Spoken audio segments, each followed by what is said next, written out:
metabolisme, katabolisme, dan anabolisme.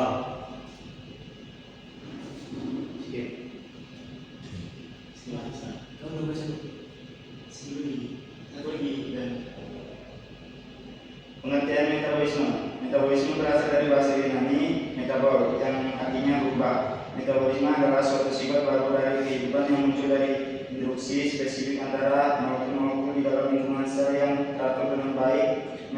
Metabolisme merupakan modifikasi senyawa kimia secara biokimia di dalam organisme dan sel. Metabolisme mencakup proses sintesis, anabolisme, dan proses penguraian, katabolisme. Molekul organik kompleks. Metabolisme biasanya terdiri atas tahapan-tahapan yang melibat enzim yang dikenal pula sebagai jalur metabolisme. Metabolisme total merupakan semua proses biokimia di dalam organisme.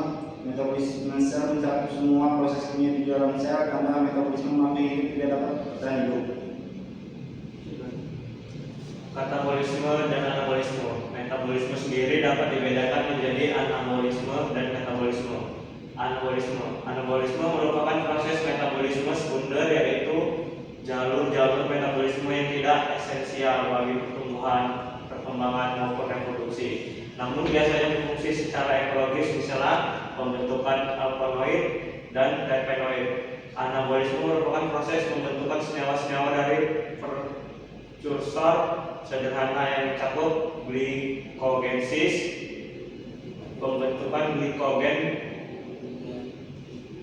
glukosa, gluconeogenesis, pembentukan glukosa dari senyawa organik lain, jalur sintesis porfirin, dan jalur AMP CO4, reduktase yang mengawali pembentukan kolesterol dan isoprenoid. Contoh fotosintesis, kemosintesis. Kelompok anabolisme. A. Reaksi endogenik, menyerap energi. B. Energi digunakan untuk membentuk senyawa kompleks seperti fotosintesis, CO2, H2O, glukosa. 2. Gluconeogenesis, pembentukan glukosa dari non-karbohidrat. Glikogenesis, glukosa, glikogen. Lipogenesis, pembentukan lemak dari asetil AOA. Sintesis protein dan asam nukleat membangun struktur sel. Sekarang katabolisme. Katabolisme merupakan proses untuk mengubah molekul-molekul kompleks organik menjadi senyawa sederhana anorganik yang mencakup respirasi sel. Jalur metabolisme yang menghasilkan energi dalam bentuk ATP dan NADPH dari molekul-molekul bahan bakar, karbohidrat, lemak, protein. Resepsi dilakukan oleh semua sel hidup, sel hewan maupun sel tumbuhan. Contoh resepsi aerob dan anaerob. Kelompok katabolisme. A. Reaksi eksotermik menghasilkan energi. Glikosis, glukosa, sulfat plus ATP. Glikogenosis, glikogen, glukosa, siklus Krebs, asetil CoA, CO2 plus NADH plus FADH2.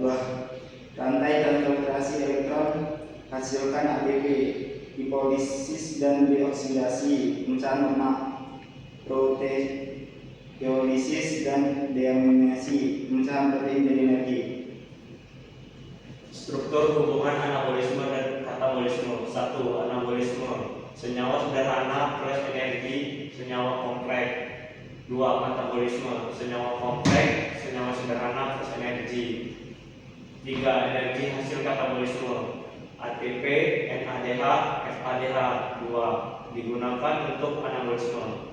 4. Terjadi dalam satu sistem siklus yang menjaga keseimbangan metabolik tubuh. Manfaat dan fungsi metabolisme. 1. Menjadikan energi ATP untuk aktivitas tubuh. 2. Membentuk molekul kompleks protein, DNA, glikogen, dan lain-lain. 3. Mendukung pertumbuhan dan perbaikan jaringan. 4. Pada tumbuhan, fotosintesis menghasilkan glukosa dan oksigen. 5. Menjaga homeostasis keseimbangan internal tubuh. 6. Fungsi sisa metabolisme yang berpotensi racun. 7. Menjaga keseimbangan ekosistem tumbuhan dan hewan-hewan.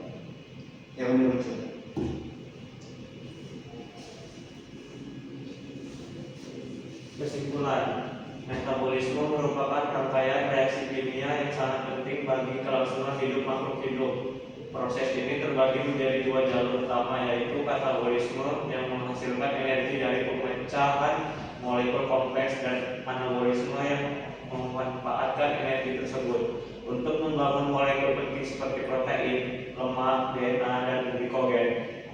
Pada manusia, metabolisme berperan dalam menyediakan energi pertumbuhan serta perbaikan jaringan, sedangkan pada tumbuhan, metabolisme melalui fotosintesis menghasilkan glukosa dan oksigen yang berguna bagi makhluk hidup lain. Secara keseluruhan, metabolisme tidak hanya mendukung kesehatan dan pertumbuhan individu, tetapi juga berperan penting dalam menjaga keseimbangan ekosistem.